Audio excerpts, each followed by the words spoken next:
বসেই কেঁদে ফেললেন শেখ হাসিনা। নির্বাচনের আগেই পদ্মায় নৌকা ডুবি। সবকিছু দেখে শুনেও কিছুই করতে পারছেন না শেখ হাসিনা। বাংলাদেশের বুকে এবার এমন এক ঘটনা ঘটে গেল যার জেরে ভীষণ কষ্ট পেলেন শেখ হাসিনা। নিজেকে একেবারে অসহায় মনে হচ্ছে বাংলাদেশের এককালীন আয়রন লেডির। জানেন এমন কোন ঘটনা ঘটলো দেশের বুকে যার ফলে অত্যন্ত কষ্ট পেলেন শেখ হাসিনা? দেখুন, বাংলাদেশের শেখ হাসিনার নেতৃত্বাধীন আওয়ামী লীগের সঙ্গে দীর্ঘদিন ধরে যুক্ত থাকা ঐতিহ্যবাহী নৌকা প্রতীক এবার নির্বাচন কমিশনের ওয়েবসাইট থেকে সরিয়ে নেওয়া হয়েছে। এই ঘটনায় দেশের রাজনৈতিক অঙ্গনে চাঞ্চল্য তৈরি হয়েছে এবং প্রশ্ন উঠেছে, এটি কি শুধুই কারিগরি ত্রুটি নাকি এর পেছনে রয়েছে আর অন্য কোনো রাজনৈতিক অভিপ্রায়?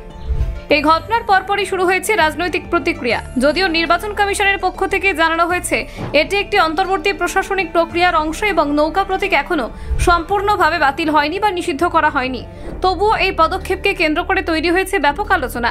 সম্প্রতি নির্বাচন কমিশনের অফিসিয়াল ওয়েবসাইটে নিবন্ধিত রাজনৈতিক দলগুলির তালিকা থেকে আওয়ামী লীগের নাম ও তাদের নির্বাচনী প্রতীক নৌকা সরিয়ে ফেলা হয়।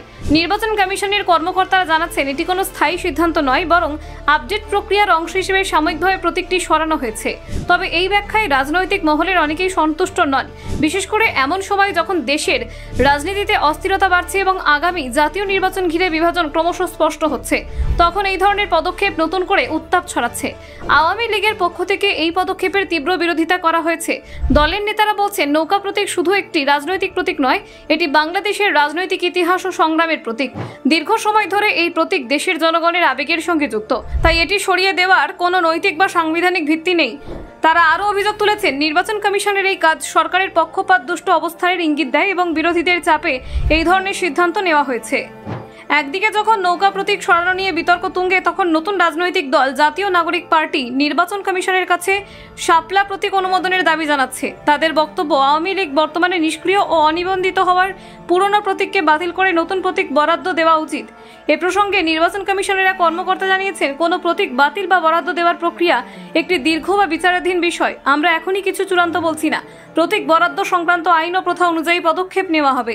নির্বাচন কমিশনের ওয়েবসাইট থেকে আওয়ামী লীগের নৌকা প্রতীক সরিয়ে নেওয়া নিছক কারিগরি ত্রুটি নাকি রাজনৈতিক উদ্দেশ্য প্রণোদিত পদক্ষেপ, তা নিয়ে বিতর্ক অব্যাহত। আওয়ামী লীগের পক্ষ থেকে প্রতীক ফিরিয়ে দেওয়ার দাবি তোলা হয়েছে। অন্যদিকে প্রতিপক্ষ দলগুলি চাইছে এই প্রতীক স্থায়ীভাবে বাতিল করে নতুন দলগুলিকে সুযোগ দেওয়া হোক। বাংলাদেশের রাজনীতিতে প্রতীক মানেই শুধু চিহ্ন নয়, তা জনগণের আবেগ, ইতিহাস ও পরিচয়ের বহিঃপ্রকাশ।